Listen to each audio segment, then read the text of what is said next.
नमस्कार, मैं मनीष स्वागत करता हूं आपको अपने इस यूट्यूब चैनल पे।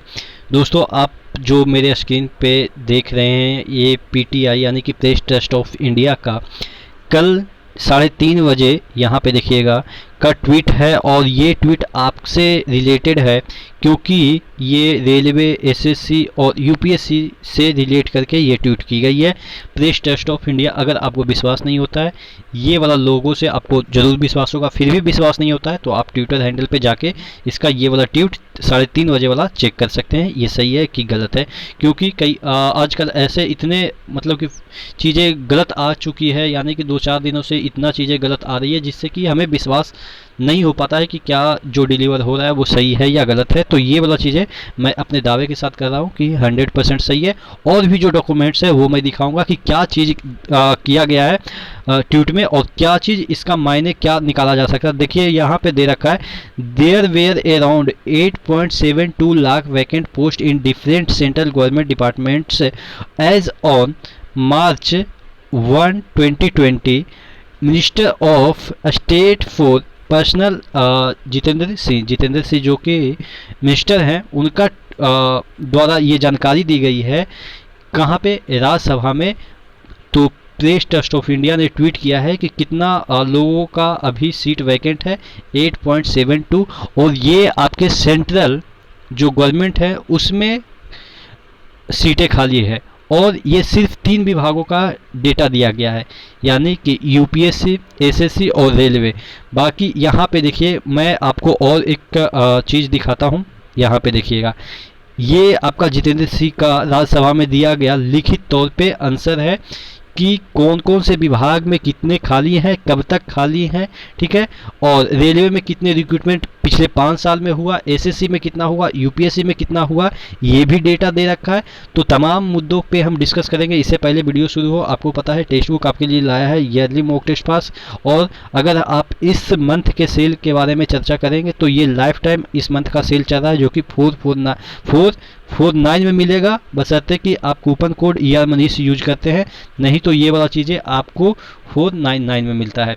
आपको पता है कि क्वालिटी क्वांटिटी बेस्ड यहाँ पे मॉक टेस्ट आपको मिलते हैं। तो यानी कि इंडिया के तमाम जो एग्ज़ाम हैं उसका मॉक टेस्ट सिर्फ और सिर्फ एक ही पास में लगा सकते हैं। नीचे डिस्क्रिप्शन बॉक्स में लिंक दिया हुआ है, एक बार ज़रूर विजिट कीजिएगा। तो हम बात कर रहे थे, ये वाला जो ट्वीट है वो तो मैंने आपको दिखाया ही। अब देख लेते हैं उनका लिखित में जो बयान था या आंसर था उसके बारे में। देखिएगा, नई दिल्ली 29 जुलाई।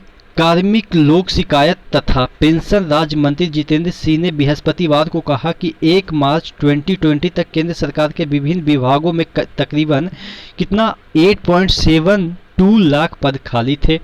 अब देखिए यहाँ पे बात की जा रही है आपके 1 मार्च 2020 तक कितने, 8.72।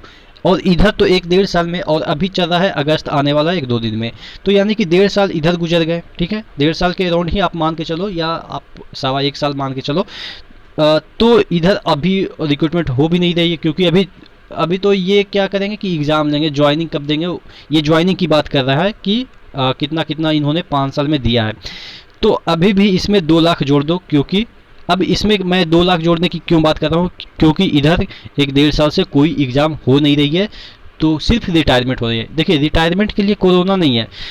सरकार ये नहीं कहती है कि कोरोना है इसकी वजह से आप अभी रिटायर मत हो, लेकिन हाँ एग्ज़ाम हो, जब एग्ज़ाम होने की बात आती है तो सरकार कह देती है कि अभी कोरोना है, अभी एग्ज़ाम नहीं ले सकते हैं।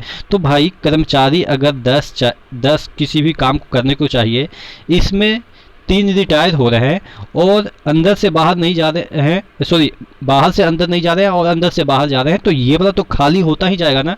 अब जितना लंबा खींचेंगे इस रिक्रूटमेंट को, रेलवे के जो रिक्रूटमेंट चल रही है उसको जितना लंबा खींचेंगे उतना यहाँ पे खाली होता चला जाएगा। तो इसीलिए मैं मिनिमम 2 लाख जोड़ रहा हूँ। और अगर इसको हम 9 लाख के राउंड मान लें, एक राउंड फिगर के तौर पे, तो 11 लाख सिर्फ और सिर्फ 3 विभाग में खाली हैं। 11 लाख सिर्फ और सिर्फ 3 विभाग में, क्योंकि ये जो डेटा दिया गया है 3 ही विभाग का, एसएससी का, रेलवे का और यूपीएससी का, ठीक है। अब यूपीएससी में तो उतना पदें आती भी नहीं होगी, 1.5 से 2 हज़ार तकरीबन पदें आती होगी, जितने भी और भी जो एग्ज़ाम है यूपीएससी के अंडर आती है। ऐसे तो जो आपके यूपीएससी का जो मेन एग्ज़ाम होता है उसमें 500 से 550 के अराउंड वैकेंसी होती है, लेकिन बहुत सारे एनडीए के एग्ज़ाम होते हैं, बहुत सारे जो यूपीएससी के अंदर आते हैं, तो मान लेते हैं एक साल में 2000। बाकी तो एसएससी और रेलवे पे ही पूरा वजन डल रहा है। और आपके अगर रेलवे की बैंकिंग की बात करें तो बैंकिंग में कुछ और ही डेटा होगा, उसमें कुछ और ही खाली होंगे, 1-1.5 लाख उधर खाली होंगे। तो टोटल कहने का मतलब 12 से 14 लाख डीआरडीओ हो, ये छोटे मोटे संस्थान को जोड़ दे तो कम से कम तो 15 लाख सेंट्रल गवर्नमेंट में खाली है। उसके बाद स्टेट गवर्नमेंट का भी आप मान लो कि 4 लाख तो हर एक स्टेट में, एक छोटे मोटे राज्यों को छोड़ दिया जाए, गोवा जैसे ये सब, तो 4 लाख कर्मचारी यहाँ पे नहीं खटते। तो एवरेज भी अगर हम बात कर ले, सभी स्टेट को एक एवरेज ले ले, तो 4 लाख वैकेंसियां तो खाली होगी। क्योंकि मैं अभी तक देख पाया हूँ, जितना समझ पाया हूँ, बिहार का ही मैं एक एग्जांपल लेता हूँ कि मेरा 2014 की वैकेंसी है, एक मिनट, 2014 की वैकेंसी है इंटर लेवल फर्स्ट का एसएससी का। अभी मैं टाइपिंग देके आया हूँ, तो समझ लो एक महीना भी नहीं हुआ है, अभी 10-15 दिन पहले टाइपिंग देके आया हूँ।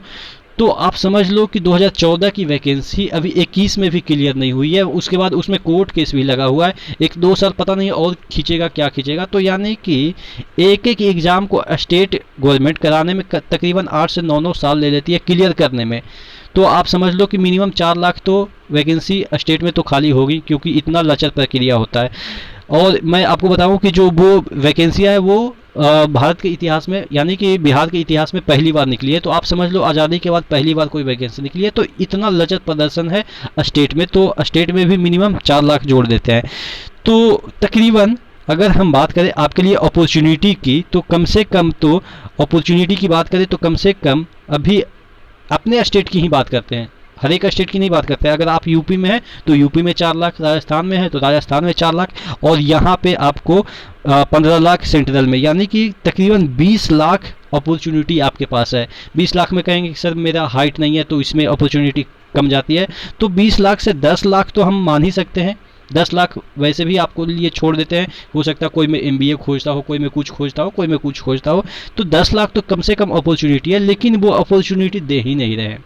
कहने का मतलब ये है अपॉर्चुनिटी बहुत है, इतने खाली वैकेंसी हो गई, क्योंकि इधर 2 साल में कोरोना में रिक्रूटमेंट तो हो नहीं रही है, नौकरियां तो दे नहीं रहे हैं, सिर्फ रिटायरमेंट हो रही है। रिटायरमेंट का तो वो है नहीं कोरोना की, कोरोना में रिटायरमेंट नहीं होगी, कोरोना में भी रिटायरमेंट होगी, लेकिन जॉब नहीं लगेगी। तो जॉब नहीं लगेगी तो वो तो खाली होगी ना सीटें, और खाली इतने रफ्तार से हो रहे हैं कि भरने का रफ्तार तो आप देख ही रहे हैं।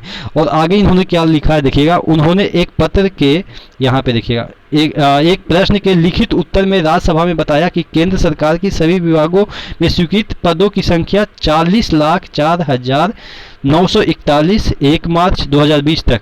ठीक है, मैंने समझा ही दिया कि ये 2020 तक का डेटा है और अभी 21 का चल रहा है, जिसमें से 31,32,698 कर्मचारी कार्यरत थे।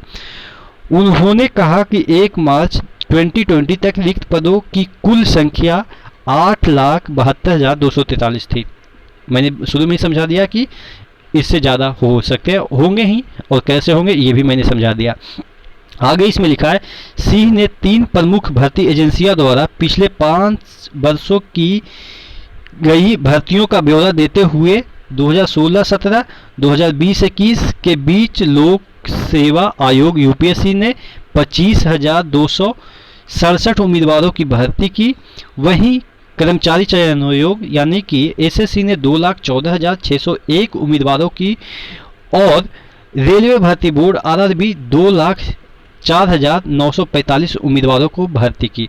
अब एक चीज़ मैं आपको बताता हूँ, आपने जीके में पढ़ा होगा कि सबसे ज़्यादा नियोक्ता वाला संस्थान कौन सा है, नियोक्ता यानी कि नौकरी देने वाला। तो आपने इसका आंसर पढ़ा होगा कि रेलवे सबसे ज़्यादा लोगों को नौकरी देता है। अब रेलवे सबसे ज़्यादा लोगों को नौकरी देता है तो ऑब्वियस है, आप समझ गए होंगे कि एसएससी से तो ज़्यादा ही देता होगा।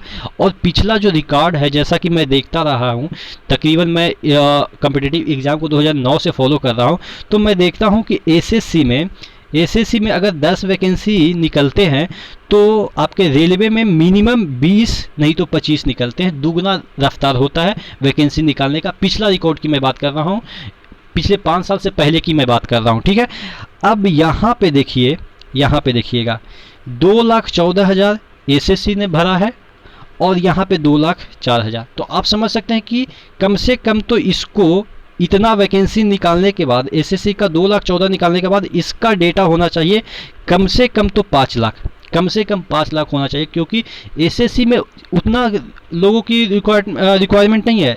तभी तो आप पढ़ते हैं कि सबसे ज़्यादा नियोक्ता वाला संस्थान रेलवे ऐसे नहीं होता, क्योंकि यहाँ पे ग्रुप में काम होता है। आप देखेंगे कि ग्रुप डी में इतना इतना लोगों को क्यों रिक्रूटमेंट किया जाता है, क्योंकि ये ग्रुप में काम किया जाता है। वहाँ इंडिविजुअल के तौर पे भी काम किया जा सकता है एसएससी में, लेकिन यहाँ पे ग्रुप में भी काम किया जाता है, फिर भी यहाँ इसके अपेक्षा कम है। और जबकि एसएससी हर साल कुछ ना कुछ वैकेंसियाँ घटा रही है। पहले 12,000 निकलती थी, अब 8,000 निकल रही है, कभी 7,000 निकलती है, कभी 6,000, कभी 5,000, उसमें भी घटा देते हैं। तो उसके बावजूद इतना वैकेंसी इतना लोगों को रोजगार दिया गया 5 साल में। और रेलवे तो महान है, आप देख सकते हैं कि ये कभी रेलवे कभी पीछे नहीं रहा था। आपको मैं शुरू में ही बता दिया कि 2.5 गुना या 2 गुना रेलवे ज़्यादा वैकेंसी निकालती है एसएससी के से। लेकिन यहाँ पे देखिएगा कि डेटा है उलट गया। तो यानी कि रेलवे किस बदतर स्थिति में पहुँच गई है स्टूडेंट के पॉइंट ऑफ व्यू से, आप खुद सोच सकते हैं। जो एसएससी की कोई औकात ही नहीं थी, मतलब कि नौकरी देने के मामले में, मैं पैसे के मामले में नहीं बात कर रहा हूँ, मतलब इस तरह से रेलवे नौकरी निकालता था कि कभी ना कभी मतलब कि क्या होता था कि 2 महीना हुआ कुछ ना कुछ वैकेंसी निकल गई। कभी ग्रुप डी की 20,000 निकल जाती थी, कभी एएलपी की निकल जाती थी, कभी टेक्नीशियन की निकल जाती थी, और अच्छे खासे में कभी 15,000, कभी 10,000, कभी 15,000, कभी 20,000। इस तरीके से हर एक महीना अगर गैप भी गया तो सेकंड महीना तो जरूर निकल जाती थी।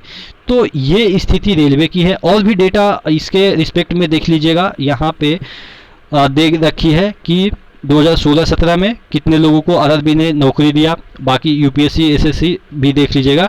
यहाँ पे एक डेटा जो कि आपको यहाँ पे 19-20 का है, वही 1,28,000, यानी कि ये 2 लाख को जो रोजगार दिया गया है उसमें एक ही साल मान के चलो कि आपने रोजगार दिया, क्योंकि 1,30,000 के राउंड या 28 को 30 मान लेते हैं, 30,000 के यानी कि 70,000 आप 4 साल में निकालें। ठीक है, तो ये सब डेटा इतना मतलब कि मायूसी वाला है कि क्या कहा जा सकता है। लेकिन फिर भी क्या कर सकते हैं, आशा करते हैं जो भविष्य में वैकेंसियाँ आएगी एएलपी की, क्योंकि बहुत कम अभी तक वैकेंसियाँ रेलवे ने निकाली है। और मुझे लग रहा है कि कहीं प्राइवेटाइजेशन या पीपीटी मॉडल का कमाल तो नहीं है कि इतना स्तर पे वैकेंसियाँ डिक्रीज कर दी गई है रेलवे की। भविष्य में निकलेंगी आरपीएफ जेई की वैकेंसी अभी निकलनी है, एएलपी की टेक्नीशियन की वैकेंसी निकलनी है। तो और आप जानते हैं कि एसएससी की तो वैकेंसी ही ख़त्म कर दी गई। तो देखते हैं क्या होता है, आपका क्या पॉइंट ऑफ व्यू है या इस वीडियो के लिए, तो आप नीचे ज़रूर कमेंट बॉक्स में कमेंट करके बताएंगे। ठीक है, नेक्स्ट वीडियो मिलते हैं, तब तक के लिए धन्यवाद।